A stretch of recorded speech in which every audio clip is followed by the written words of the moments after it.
झारखंड की geography, automatic खनिज निकल रहा है वहां से, automatic. But geography creates economy and the politics hold this economy.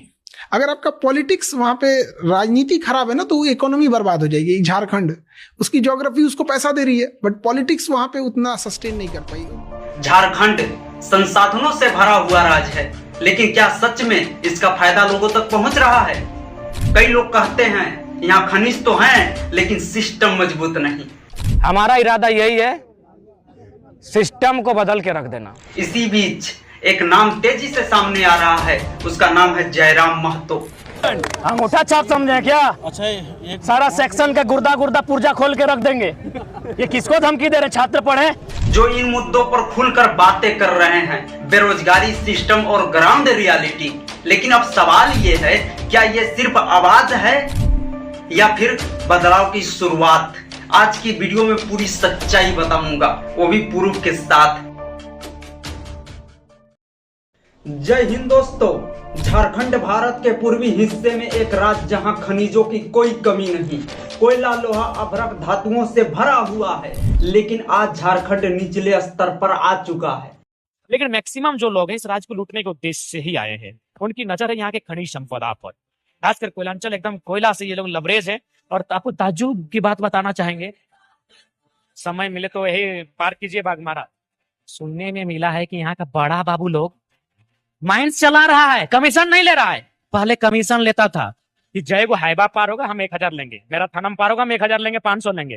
अब इन लोग डायरेक्ट 50-50 का पार्टनरशिप है बड़ा बाबू का। तो सोचिए डीएसपी क्या कमाती होगी, और एसपी और डीएसपी को और उससे ऊपर जो अधिकारी बैठे हैं उनको क्या जा। इसका कारण नरेंद्र मोदी है। गलत, इसका कारण मुख्यमंत्री। धरती के अंदर कोयले में आग लगा है, लेकिन सरकार को कोई चिंता फिक्र नहीं। धनबाद डिस्ट्रिक्ट में सबसे ज्यादा कोयला निकलता है तो झरिया से। कहां से? झरिया। अब इस कोयला के नीचे आग लग गया, अब पूरे खदाने में आग लग गया कि लोगों के घरों के नीचे तक आग पहुंच गई है। खोखला हो गया घरवा, अब बेचारा कहाँ जाएगा? और उसमें कार्बन मोनोऑक्साइड निकलता है। कोयला अगर अपूर्ण पूरी तरह जल गया तो कार्बन डाइऑक्साइड, और अगर आधा जला तो कार्बन मोनोऑक्साइड। तो ये बहुत समस्या हो गई है धनबाद के झरिया की। यहाँ का सिस्टम इतना घटिया हो गया है, समस्याओं से गरीब जूझ रहे हैं। हाँ, मैं आक्रामकता की बातें करता हूँ, कारण कौन है? रेजिग्नेशन लेटर में साइन कराया गया है, कौन देगा उत्तर?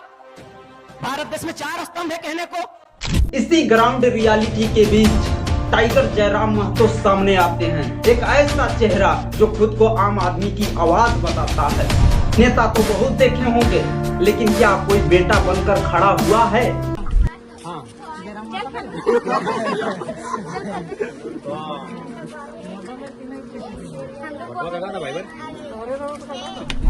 और यहीं से शुरू होती है टाइगर जयराम महतो की कहानी। ना कोई पॉलिटिकल फैमिली, ना कोई पावर, बस एक आवाज जो सिस्टम से सवाल पूछती है। अगर आप इनके पुराने वीडियो देखिएगा तो पता चलेगा, ये अचानक नहीं आए, ये लंबे समय से ग्राउंड पर लड़ाई लड़ रहे हैं। सबसे बड़ा मुद्दा बेरोजगारी। कई परीक्षाएं नहीं हुई है राज्य में उत्पाद सिपाही, मैंने इससे पहले भी आपसे सवाल किया था। क्या लगता है, मनसा है कि नहीं परीक्षा कराने की? हमें लगता है वर्तमान में राज्य सरकार गंभीर नहीं है।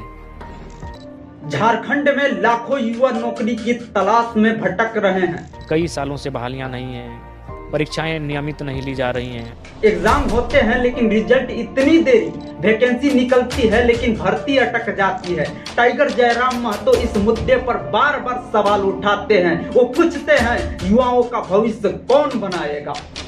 लेकिन आज जैसे ही हम चुनाव जीत कर आए हैं, आम जनता को, एक नौजवान को, एक भाई एक बहन को ये हिम्मत मिला है कि जयराम महतो एक मिट्टी के घर से विधायक बन सकता है, तो हम क्यों नहीं बन सकते?